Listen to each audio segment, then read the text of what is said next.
અને આજે આપણે ચેપ્ટર નંબર 11 વિકિરણ અને દ્રવ્યની દ્વૈત પ્રકૃતિ અથવા ડ્યુલ નેચર, દ્વૈત પ્રકૃતિને અંગ્રેજીમાં ડ્યુલ નેચર કહેવામાં આવે છે, આનો અભ્યાસ આપણે શરૂ કરશું. હવે સૌથી પહેલાં જે તમને પીડીએફમાં લીથો આપવામાં આવ્યો છે અથવા ટેક્સ્ટબુકમાં તમે જુઓ તો એમાં પ્રસ્તાવના, ઇન્ટ્રોડક્શનના જુદા જુદા મુદ્દાઓ આપ્યા છે. તો પ્રસ્તાવના તમે માત્ર વાંચી લેજો. આ પ્રસ્તાવનામાં તમારે યાદ રાખવાના મુદ્દાઓ મેં અહીંયા લખેલા છે કે જુદા જુદા વૈજ્ઞાનિકોએ કયા પ્રકારની શોધ કરેલી છે. તો આના 4-5 મુદ્દાઓ છે જે એમસીક્યુમાં પૂછી શકાય. એટલે પ્રસ્તાવના જે છે એ તમારે આખું કમ્પ્લીટ પાકું કરવાનું નથી, પણ એમસીક્યુમાં પૂછી શકાય પ્રસ્તાવનામાંથી એવા જુદા જુદા 5-6 મુદ્દાઓ મેં અહીંયા લખેલા છે. સૌથી પહેલાં એક્સરે અથવા ક્ષ-કિરણોની શોધ. એક્સરે અથવા ક્ષ-કિરણોની શોધ આ રોન્ઝન નામના વૈજ્ઞાનિકે કરેલી. પછી ઇલેક્ટ્રોનની શોધ જે છે એ જે થોમ્સન નામના વૈજ્ઞાનિકે કરેલી. પછી કેથોડમાંથી નીકળતા કિરણો અથવા કેથોડ કિરણો એની શોધ વિલિયમ ક્રુક્સ નામના વૈજ્ઞાનિકે કરેલી. પછી જે થોમ્સન એની બીજી શોધ E/m નો ગુણોત્તર. હવે આ અત્યારે આપણે ખબર છે કે સ્મોલ e એટલે ઇલેક્ટ્રોનનો વિદ્યુત ભાર અને m એટલે ઇલેક્ટ્રોનનું દ્રવ્યમાન. તો આનો ગુણોત્તર પ્રાયોગિક રીતે, આના ગુણોત્તરનું મૂલ્ય પ્રાયોગિક રીતે જે થોમ્સન આણે મેળવેલું અને એનું સ્વીકૃત મૂલ્ય જે છે એ 1.76 અને 1011 કુલંબ પ્રતિ કિલોગ્રામ આટલું છે. આ ઉપરાંત મિલિકન નામના વૈજ્ઞાનિકનો પ્રયોગ છે જેને ઓઇલ ડ્રોપનો પ્રયોગ કહેવાય છે. ઓઇલ ડ્રોપ એટલે જે તેલ હોય છે, તેલ એનું ટીપું અથવા તેલનું બૂંદ. તો તેલનું ટીપું અથવા તેલનું બૂંદ આ પ્રયોગ જે છે એને ઓઇલ ડ્રોપનો પ્રયોગ કહેવાય છે.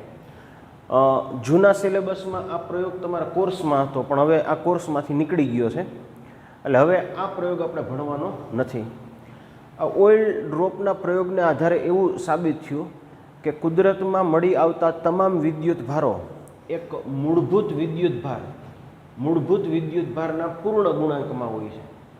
આ મૂળભૂત વિદ્યુત ભાર જે છે એ 1.602 અને 10-19 કુલમ, પણ આપણે એને 1.6 અને 10-19 કુલમ આટલું લઈએ છીએ. અને આ વિદ્યુત ભાર છે એ ઇલેક્ટ્રોન અથવા પ્રોટોનનો હોઈ શકે.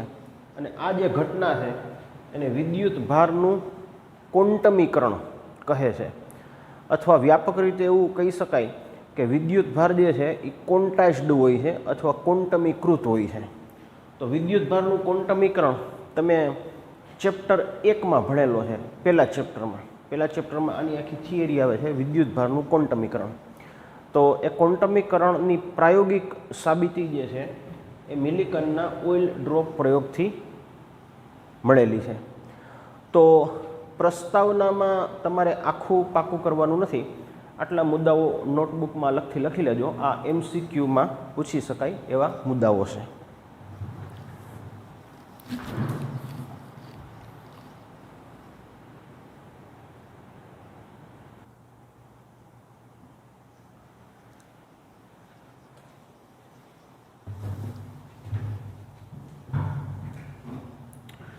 હવે થિયરી માટે આ ચેપ્ટરનો સૌથી પહેલો પ્રશ્ન કે ઇલેક્ટ્રોનનું ઉત્સર્જન સમજાવો. હવે ઇલેક્ટ્રોનનું ઉત્સર્જન સમજવા માટે આપણે આ રીતની સ્થિતિ ધ્યાનમાં લઈએ. આપણે 11મા ધોરણમાં ગુરુત્વાકર્ષણનું એક ચેપ્ટર ભણેલા. એટલે સૌથી પહેલાં આ આખી ઘટના સમજાવતા પહેલાં એક તમને બીજી વસ્તુ સમજાવવું છે. એ વસ્તુ શું છે ધ્યાનથી જો. તો આપણે એવું ભણેલા કે ધારો કે આ જે સ્થિતિ છે, આ જે સ્થિતિ છે આ પૃથ્વીની છે, બરાબર. અને આ જે છે આ લિમિટ ઓફ ગ્રેવિટી છે, ગ્રેવિટી લિમિટ. ગ્રેવિટી લિમિટનો મતલબ એવો થયા કે જ્યાં ગુરુત્વાકર્ષણની હદ પૂર્ણ થાય છે. તો જે જગ્યાએ ગુરુત્વાકર્ષણની હદ પૂર્ણ થતી હોય અને આપણે ગુરુત્વાકર્ષણની હદ અથવા ગ્રેવિટી લિમિટ કહીએ છીએ, બરાબર. અને આ જે સપાટી છે આ વચ્ચે જે આપણે નાના વર્તુળ વડે બતાવીએ છીએ, આ જે સપાટી છે એ પૃથ્વીની છે, બરાબર. હવે આપને એવું કહેવામાં આવે કે અહીંયા એક પદાર્થ છે, આ જગ્યાએ એક પદાર્થ છે, બરાબર. અને આ જે પદાર્થ છે આ પદાર્થ બંધિત અવસ્થામાં છે. આ પદાર્થ કેવી અવસ્થામાં છે? બંધિત અવસ્થામાં. કોઈ પણ પદાર્થ બંધિત અવસ્થામાં હોવાનો મતલબ એવો થાય કે એની ઉર્જા નેગેટિવ હોય. કોઈ પણ પદાર્થ બંધિત અવસ્થામાં હોવાનો મતલબ એવો થાય કે એની ઉર્જા ઋણ છે, બરાબર. તો આપણે એવું કહેવામાં આવ્યું કે આની જે ઉર્જા છે એ -18 જૂલ છે. આ જે પદાર્થ છે એની ઉર્જા કેટલી છે? -18 જૂલ. હવે આને કારણે શું થાય તો કે આ નેગેટિવ ઉર્જાને કારણે આ પદાર્થ જે છે એ પૃથ્વીના ગુરુત્વાકર્ષી ક્ષેત્રમાંથી બહાર આપમેળે ન નીકળી શકે. માની લ્યો હું એવું કહું કે આ પદાર્થની ઉર્જા -18 જૂલ છે, તો આ પદાર્થ પૃથ્વીના ગુરુત્વાકર્ષણથી જકડાયેલો છે.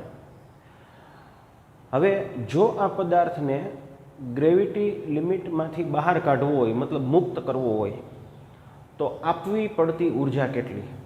આપવી પડતી ઉર્જા કેટલી? તો એનો મતલબ એવો થયો કે આને તમે કેટલી ઉર્જા આપો, આને તમે કેટલી ઉર્જા આપો. હવે માની લ્યો આને તમે 2 જૂલ ઉર્જા આપો. આની ઉર્જા -18 છે, તમે 2 જૂલ ઉર્જા આપો તો એ ગુરુત્વાકર્ષણમાંથી બહાર ન નીકળી શકે. તો આને ગુરુત્વાકર્ષણમાંથી બહાર કાઢવા માટે આપવી પડતી ઉર્જા 18 અથવા 18 કરતાં વધારે છે. તો માની લ્યો આને આપણે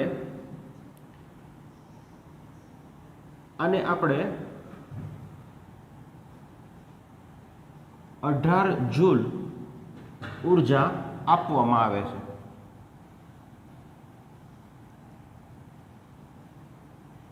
આ રીતે. હવે એની પોતાની ઉર્જા કેટલી હતી? -18. આપણે કેટલી ઉર્જા આપી? +18. તો પદાર્થ અહીંયા પહોંચ્યો, અહીંયા, અને અહીંયા પહોંચ્યા પછી એની ઉર્જા 0 થઈ ગઈ. હવે આવી સ્થિતિમાં આ જે પદાર્થ છે આ ગુરુત્વાકર્ષી ક્ષેત્રમાંથી અથવા ગુરુત્વાકર્ષણમાંથી મુક્ત થઈ ગયો. પછી આમાં થોડીક બીજી વસ્તુ હતી. ધારો કે આને તમે 20 જૂલ ઉર્જા આપી હોય, આને તમે 20 જૂલ ઉર્જા આપો તો મુક્ત થયા પછી એની પાસે 2 જૂલ ઉર્જા બાકી રહેલી હોય, બેલેન્સ રહેલી હોય. આને તમે માની લ્યો 28 જૂલ ઉર્જા આપી, 28. એની પોતાની ઉર્જા -18 છે, આપણે સપ્લાય કરેલી ઉર્જા 28 છે, 28. તો મુક્ત થયા પછી એની પાસે બેલેન્સ ઉર્જા 10 જૂલ હોય, બરાબર. પણ આપણે હંમેશા મિનિમમ એનર્જીથી કામ કરવાનું છે, મિનિમમ એનર્જીથી. તો આપને એવું પૂછવામાં આવે કે આને મુક્ત કરવા માટે તમે ઓછામાં ઓછી ઉર્જા કેટલી આપશો? તો આને મુક્ત કરવા માટે આપવી પડતી ઓછામાં ઓછી જે ઉર્જા છે એ 18 જૂલ છે. અને એને કારણે બહાર નીકળ્યા પછી એની પાસે એનર્જી 0 છે. હવે આ જે આખો કોન્સેપ્ટ છે આને આપણે નામ આપ્યું હતું નિષ્ક્રમણ ઉર્જા. આ જે આખો ટોપિક હતો એને આપણે નામ આપ્યું હતું નિષ્ક્રમણ ઉર્જા. તો અહીંયા 2-3 મુદ્દાઓ હું તમને સમજાવું છું. સૌથી પહેલાં અહીંયા ક્ષેત્ર ક્યુ છે, અહીંયા ક્ષેત્ર ક્યુ છે. તો આપણે જવાબ આપ્યો કે અહીંયા ગુરુત્વાકર્ષી ક્ષેત્ર છે. અહીંયા કોણ છે? ગુરુત્વાકર્ષી ક્ષેત્ર. પછી બીજું, આ પદાર્થ છે એ કેવી અવસ્થામાં છે? તો આપણે જવાબ આપ્યો કે આ પદાર્થ બંધિત અવસ્થામાં છે. પછી ત્રીજું, આ પદાર્થને બહાર કાઢવા માટે જે લઘુત્તમ ઉર્જા આપવી પડે અને આપણે નામ આપ્યું નિષ્ક્રમણ ઉર્જા.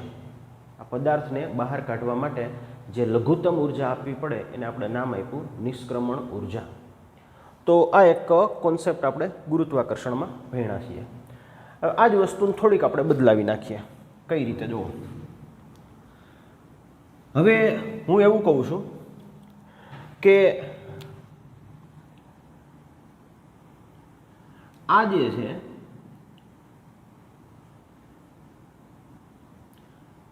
આ છે એ ન્યુક્લિયસ છે. આ જે છે એ ધન વિદ્યુત ભારિત ન્યુક્લિયસ છે.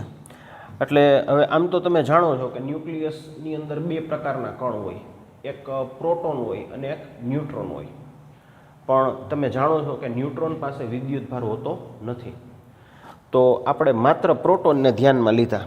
તો આ ધન વિદ્યુત ભારિત ન્યુક્લિયસ છે જેની અંદર પ્રોટોન છે અને અહીંયા એક ઇલેક્ટ્રોન છે.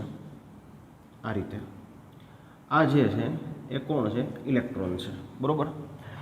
અને તમને એ પણ ખબર છે કે ઇલેક્ટ્રોન છે એ ન્યુક્લિયસની આસપાસ આ રીતે ચોક્કસ કક્ષામાં પરિભ્રમણ કરે છે. એનો મતલબ એવો થયો કે આ ઇલેક્ટ્રોન છે, આ ઇલેક્ટ્રોન છે એ કેવી અવસ્થામાં છે? બંધિત અવસ્થામાં છે.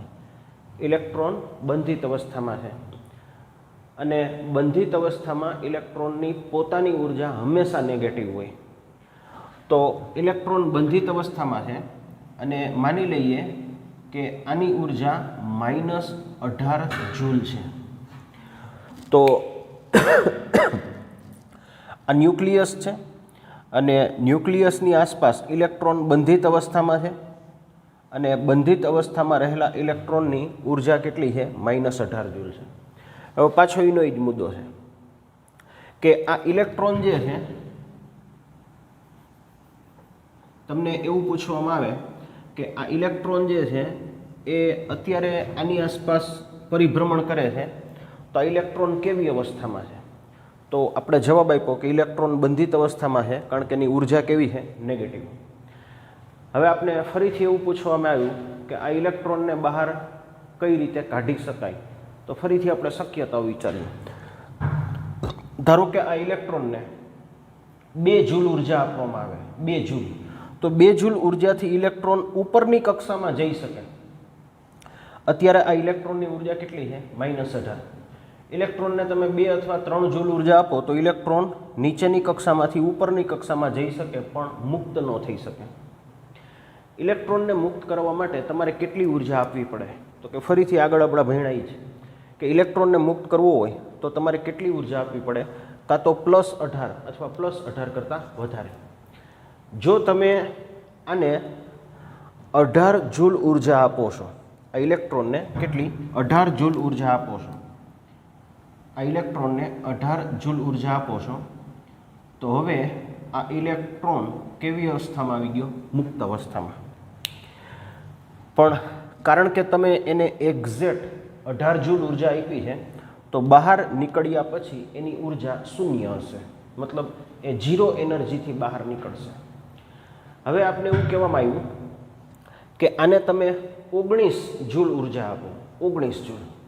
હવે 19 જૂલ ઉર્જા આપો છો તો એને જરૂર 18ની છે, તમે સપ્લાય 19 જૂલ કરી છે, તો મુક્ત થયા પાછી એની પાસે 1 જૂલ ઉર્જા બેલેન્સ રહેશે, બાકી રહેશે. બરાબર. તો કહેવાનો મતલબ એ છે કે ઇલેક્ટ્રોનને બહાર કાઢવા માટે તમારે કેટલી ઉર્જા આપવી પડે? અહીંયા તમને એવો પ્રશ્ન પૂછે કે ઇલેક્ટ્રોનને બહાર કાઢવા માટે કેટલી ઉર્જા આપવી પડે? તો આપણો જવાબ છે 18 અથવા 18 કરતાં વધારે. હવે તમને એવું પૂછે કે ઇલેક્ટ્રોનને બહાર કાઢવા માટે કેટલી લઘુત્તમ ઉર્જા આપવી પડે? હવે તમને એવું પૂછવામાં આવ્યું કે ઇલેક્ટ્રોનને બહાર કાઢવા માટે આપવી પડતી લઘુત્તમ ઉર્જા કેટલી? તો એનો જવાબ એવો છે કે ઇલેક્ટ્રોનને બહાર કાઢવા માટે આપવી પડતી લઘુત્તમ ઉર્જા 18 જૂલ છે. બરાબર. તો હવે આને તમે પૃથ્વીની સાથે કમ્પેર કરો. પૃથ્વીમાં ગુરુત્વાકર્ષી ક્ષેત્ર હતું. પૃથ્વીમાં શું હતું? ગુરુત્વાકર્ષી ક્ષેત્ર. અહીંયા જે છે એ વિદ્યુત ક્ષેત્ર છે. તો પૃથ્વીનું ગુરુત્વાકર્ષી ક્ષેત્ર હતું, તો ન્યુક્લિયસનું વિદ્યુત ક્ષેત્ર છે. એમાં પદાર્થ બંધિત અવસ્થામાં હતો શરૂઆતમાં. એમાં શરૂઆતમાં પદાર્થ બંધિત અવસ્થામાં હતો. તો અહીંયા શરૂઆતમાં ઇલેક્ટ્રોન બંધિત અવસ્થામાં છે. એમાં પદાર્થને ગુરુત્વાકર્ષી ક્ષેત્રમાંથી મુક્ત કરવા માટે અમુક લઘુત્તમ ઉર્જા આપવી પડે અથવા એના કરતાં વધારે આપવી પડે. તો અહીંયા ઇલેક્ટ્રોનને આ વિદ્યુત ક્ષેત્રમાંથી બહાર નીકળવા માટે, મુક્ત થવા માટે અમુક લઘુત્તમ ઉર્જા આપવી પડે. તો આ બે વસ્તુ એકબીજા સાથે મેચ થાય છે. હવે આપણે મૂળ વસ્તુ ઉપર આપીએ. આ મેં તમને જે કાંઈ સમજાવ્યું, બરાબર, આ ટેક્સ્ટ બુકની બહારનું છે, આ માત્ર જાણકારી માટે છે. હવે ટેક્સ્ટ બુકમાં છે એ આપણે સમજીએ. તો આપણે એટલું જાણીએ છીએ કે દરેક ધાતુ જે છે એની જે રચના હોય છે એ પ્રમાણે દરેક ધાતુ જે છે એમાં કંઈક ને કંઈક મુક્ત ઇલેક્ટ્રોન હોય છે. હવે મુક્ત ઇલેક્ટ્રોનની સંખ્યા કેટલી હોય, વધારે હોય, ઓછી હોય, એ ધાતુના પ્રકાર ઉપર આધાર રાખે છે. ધારો કે હું તમને એવું કહું કે લોખંડ અને કોપર, લોખંડ અને કોપર બંને ધાતુ છે. લોખંડ પાસે મુક્ત ઇલેક્ટ્રોન છે પણ ઓછા છે અને કોપર પાસે મુક્ત ઇલેક્ટ્રોન છે પણ વધારે છે. તો મુક્ત ઇલેક્ટ્રોન બે પાસે હોઈ શકે, લોખંડ પાસે હોય, કોપર પાસે હોય. આ જ રીતે એલ્યુમિનિયમ છે, ગોલ્ડ છે, સિલ્વર છે, સીઝિયમ છે, પ્લેટિનિયમ છે, ઘણી બધી ધાતુઓ છે. તો દરેક ધાતુ જે છે એની પાસે મુક્ત ઇલેક્ટ્રોન હોય છે. પણ પ્રોબ્લેમ શું છે? પ્રોબ્લેમ એ છે કે આ જે ઇલેક્ટ્રોન જે છે એ કેવા માટે મુક્ત હોય છે, કેવા માટે મુક્ત હોય છે, મતલબ એ આ પરિભ્રમણ કરી શકે છે પણ એ બહાર છટકી શકતા નથી. બરાબર? ધાતુ ધારો કે હવે આને આ રીતે સમજો. માની લ્યો હું તમને એવું કહું આ રીતે કે આ એક ધાતુ છે, બરાબર, કોઈ પણ ધાતુ છે, માની લ્યો એલ્યુમિનિયમ છે.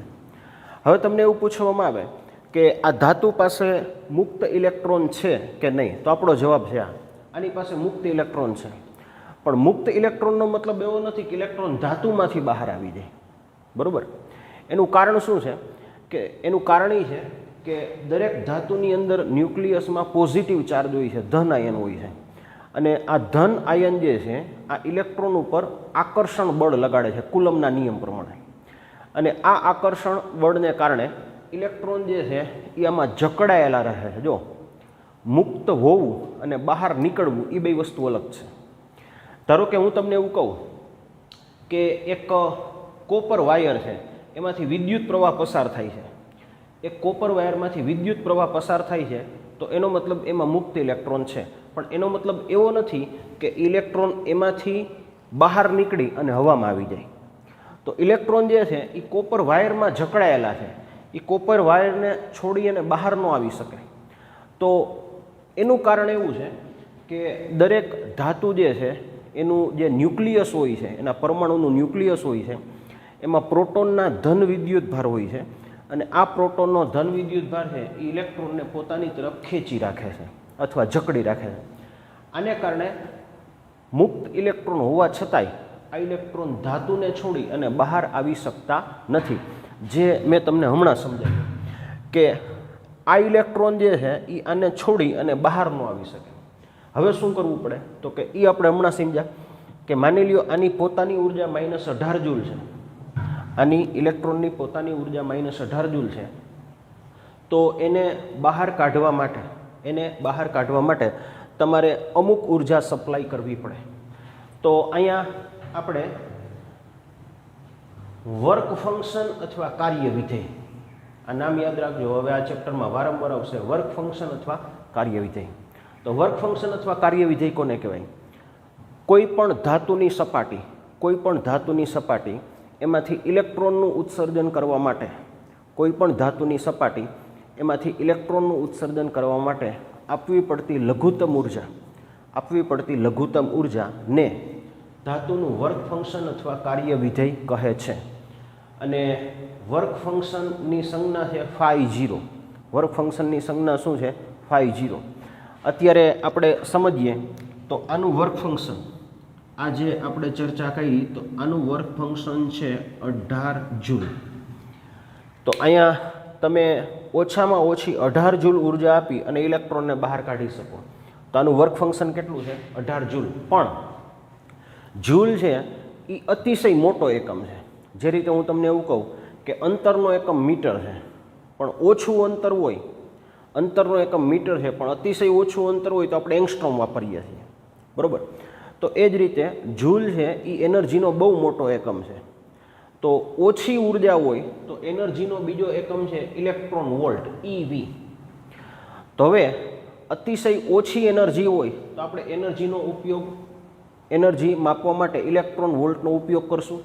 ઇલેક્ટ્રોન વોલ્ટનો અર્થ આ રીતે છે કે ઇલેક્ટ્રોનને જ્યારે 1 વોલ્ટના વિદ્યુત સ્થિતિમાનના તફાવત હેઠળ પ્રવેગિત કરવામાં આવે તો એની ઉર્જામાં થતો ફેરફાર, વધારો કે ઘટાડો, આ જે ઉર્જા છે એને 1 ઇલેક્ટ્રોન વોલ્ટ કહેવાય છે.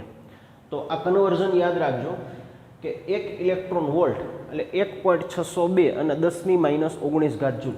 આપણે જનરલી દાખલા માટે આ રીતે લેશું. દાખલા માટે આપણે કેટલું લેશું? 1.6 અને 10⁻⁹. હવે આપણે એવું કહીએ કે 15 ઇલેક્ટ્રોન વોલ્ટ એટલે શું? તો કે 15નો ગુણાકાર આનાથી કરો. 500 ઇલેક્ટ્રોન વોલ્ટ એટલે 500નો ગુણાકાર આનાથી કરો. યાદ રાખો, જૂલ છે એ ઉર્જાનો મોટો એકમ છે અને ઇલેક્ટ્રોન વોલ્ટ જે છે એ ઉર્જાનો નાનો એકમ છે, અને આ એનું કન્વર્ઝન છે. તો હવે તમારે આ રીતે યાદ રાખવાનું છે કે 1 ઇલેક્ટ્રોન વોલ્ટ બરાબર 1. અહીંયા 602 ને બદલે 600 અને આ આવી ગયું જૂલ, બરાબર. તો આ દાખલા માટે યાદ રાખજો, 1 ઇલેક્ટ્રોન વોલ્ટનું રૂપાંતર આટલા જૂલમાં થાય. આ એકમ ઇલેક્ટ્રોન વોલ્ટ છે અને આ એકમ છે એ જૂલ છે, બરાબર. પછી MCQ માટે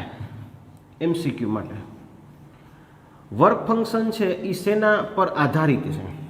વર્ક ફંક્શન શેના પર આધારિત છે? તો વર્ક ફંક્શન 2 વસ્તુ ઉપર આધારિત છે.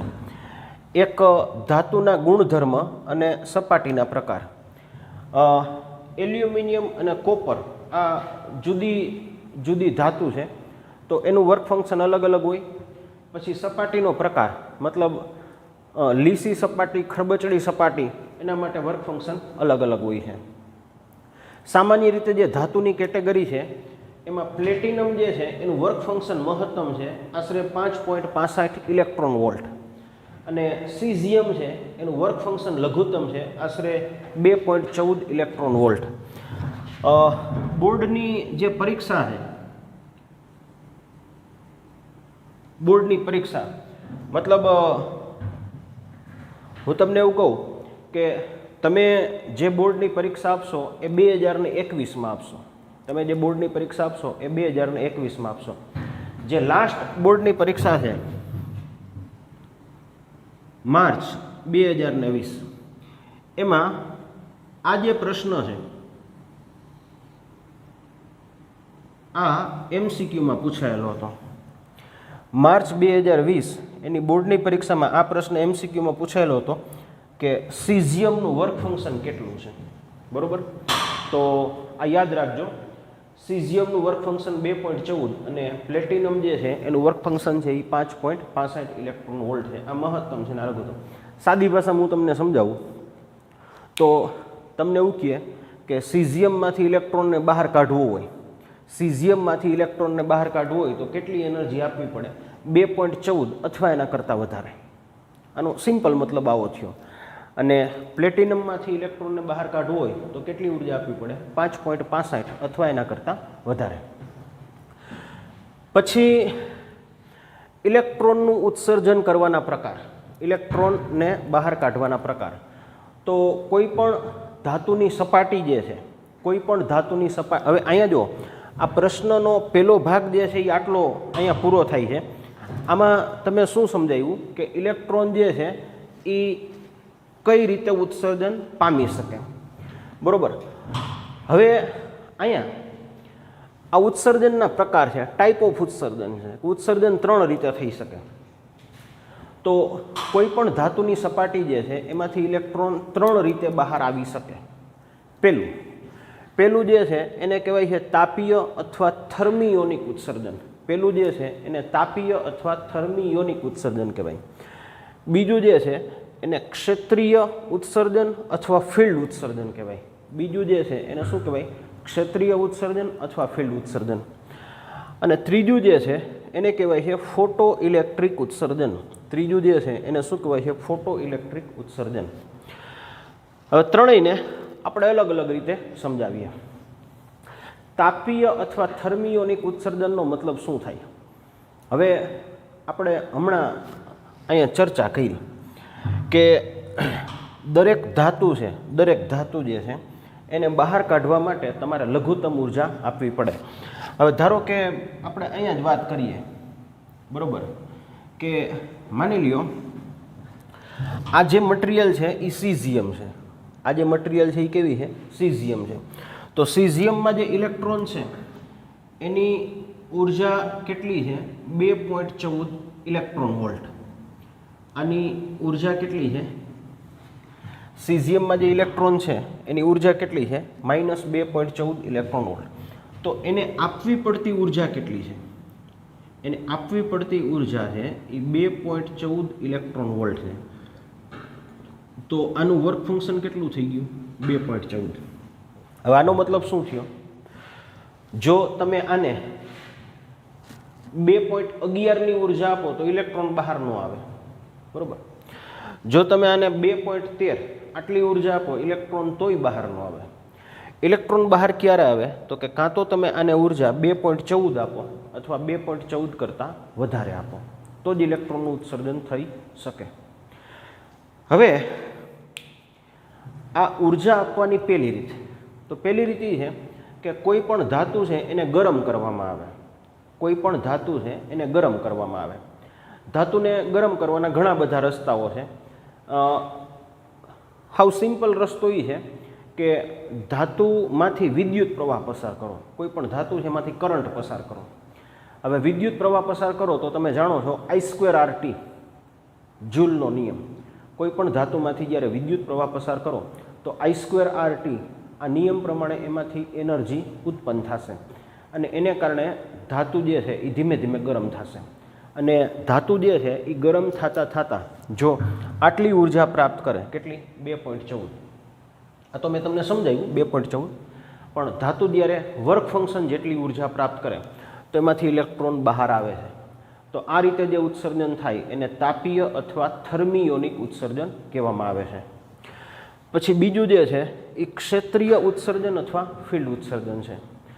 ક્ષેત્રીય અથવા ફિલ્ડ ઉત્સર્જનનો મતલબ શું થાય? અતિશય ઊંચું વિદ્યુત ક્ષેત્ર લાગુ પાડો. અતિશય ઊંચું. અતિશય ઊંચું આશરે કેટલું? 10⁸. હવે આ પણ MCQમાં યાદ રાખજો. આ પણ બોર્ડમાં પૂછાઈ શકે એવો પ્રશ્ન છે MCQ માટે, બરાબર છે. તો આ પણ બોર્ડમાં પૂછાયેલો પ્રશ્ન છે. પ્રશ્ન આ રીતે પૂછાઈ શકે બોર્ડમાં કે ધાતુમાંથી ઇલેક્ટ્રોન બહાર કાઢવા માટે લાગુ પાડવામાં આવતું વિદ્યુત ક્ષેત્ર કેટલું છે? તો એનો જવાબ છે 10⁸ વોલ્ટ પ્રતિ મીટર. તો આ અતિશય પ્રબળ અથવા ઊંચું વિદ્યુત ક્ષેત્ર છે. આટલું વિદ્યુત ક્ષેત્ર જ્યારે ધાતુને લાગુ પાડવામાં આવે તો ધાતુની સપાટીમાંથી ઇલેક્ટ્રોન બહાર નીકળી શકે. તો આ બીજો પ્રકાર છે, એને ક્ષેત્રીય ઉત્સર્જન અથવા શું કહેવાય? ફિલ્ડ ઉત્સર્જન. પછી ત્રીજો પ્રકાર જે છે એને કહેવાય છે ફોટો ઇલેક્ટ્રિક ઉત્સર્જન. આ ત્રીજો પ્રકાર છે એને શું કહેવાય છે? ફોટો ઇલેક્ટ્રિક ઉત્સર્જન. અને ફોટો ઇલેક્ટ્રિક ઉત્સર્જન આ રીતે છે કે કોઈ પણ ધાતુની સપાટી એના ઉપર યોગ્ય આવૃત્તિનો પ્રકાશ આપાત કરવામાં આવે. કોઈ પણ ધાતુની સપાટી જે છે એના ઉપર યોગ્ય આવૃત્તિનો પ્રકાશ આપાત કરવામાં આવે. એટલે આ ધાતુની સપાટી છે અને આના ઉપર પ્રકાશ આપાત કરવામાં આવે છે. તો કોઈ પણ ધાતુની સપાટી એના ઉપર યોગ્ય આવૃત્તિનો પ્રકાશ જ્યારે આપાત કરવામાં આવે તો આ ધાતુની સપાટી જે છે એમાંથી ઇલેક્ટ્રોન બહાર આવે છે. આ ઘટના છે, આ ઘટનાને ફોટો ઇલેક્ટ્રિક અસર અથવા ફોટો ઇલેક્ટ્રિક ઉત્સર્જન, આ ઘટનાના બે નામ છે. આ ઘટનાને કાં તો કહેવાય ફોટો ઇલેક્ટ્રિક અસર અથવા કહેવાય ફોટો ઇલેક્ટ્રિક ઉત્સર્જન. અને જે ઇલેક્ટ્રોન એમાંથી બહાર નીકળે છે એને કહેવાય છે ફોટો ઇલેક્ટ્રોન. જે ઇલેક્ટ્રોન એમાંથી બહાર નીકળે છે એને શું કહેવાય છે? ફોટો ઇલેક્ટ્રોન, બરાબર.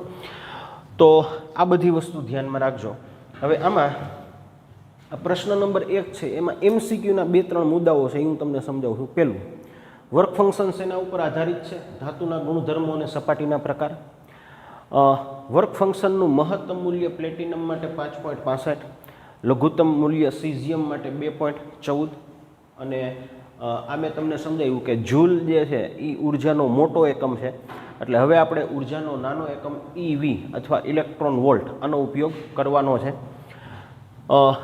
ઇલેક્ટ્રોનનું ઉત્સર્જન 3 રીતે થઈ શકે: તાપીય, થર્મિયોનિક, પછી ફિલ્ડ અથવા ક્ષેત્રીય અને ફોટો ઇલેક્ટ્રિક ઉત્સર્જન.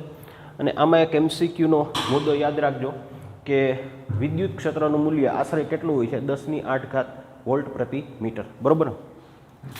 તો આજનું જે હોમવર્ક છે, બરાબર, આજનું હોમવર્ક છે એમાં પ્રશ્ન નંબર 1નો જવાબ, બરાબર, આજનો લેક્ચર જે છે એના હોમવર્કમાં પ્રશ્ન નંબર 1નો જવાબ પ્રસ્તાવના માત્ર વાંચી લેજો અને એમાં મેં તમને 4-5 મુદ્દાઓ કીધા એ MCQ માટે યાદ રાખજો. તો પ્રશ્ન નંબર 1 એનો જવાબ તમારા આજના હોમવર્કમાં કરવાનો છે. તો નેક્સ્ટ લેક્ચરમાં આ ચેપ્ટર અહીંથી કન્ટિન્યુ કરશું. આ ચેપ્ટરનો બેઝિક કોન્સેપ્ટ આપણે આજે સમજ્યા છીએ, એટલે આમાં થોડીક વધારે આપણે ડિટેલમાં ચર્ચા કરી છે. તો હવે આગળ ફોટો ઇલેક્ટ્રિક અસર. હવે આ 1 અને 2 આનો અભ્યાસ તમારા આ ચેપ્ટરમાં નહીં આવે. આ ચેપ્ટરમાં હવે જે કાંઈ અભ્યાસ આવશે, આ ચેપ્ટરમાં હવે આગળ ઉપર જે કાંઈ અભ્યાસ આવશે એ માત્ર શેનો આવશે? ફોટો ઇલેક્ટ્રિક ઉત્સર્જનનો. બરાબર. એટલે ઉત્સર્જનના પ્રકાર 3 છે, પણ પહેલું અને બીજું તમારે ભણવાનું નથી. આપણે ત્રીજો પ્રકાર છે ફોટો ઇલેક્ટ્રિક ઉત્સર્જન, એની નેક્સ્ટ આગળના લેક્ચરમાં ડિટેલમાં ચર્ચા કરશું. તો આજનો લેક્ચર અહીંયા સુધી રાખીએ છીએ. ફરીથી નેક્સ્ટ લેક્ચરમાં મળશું. Thank you.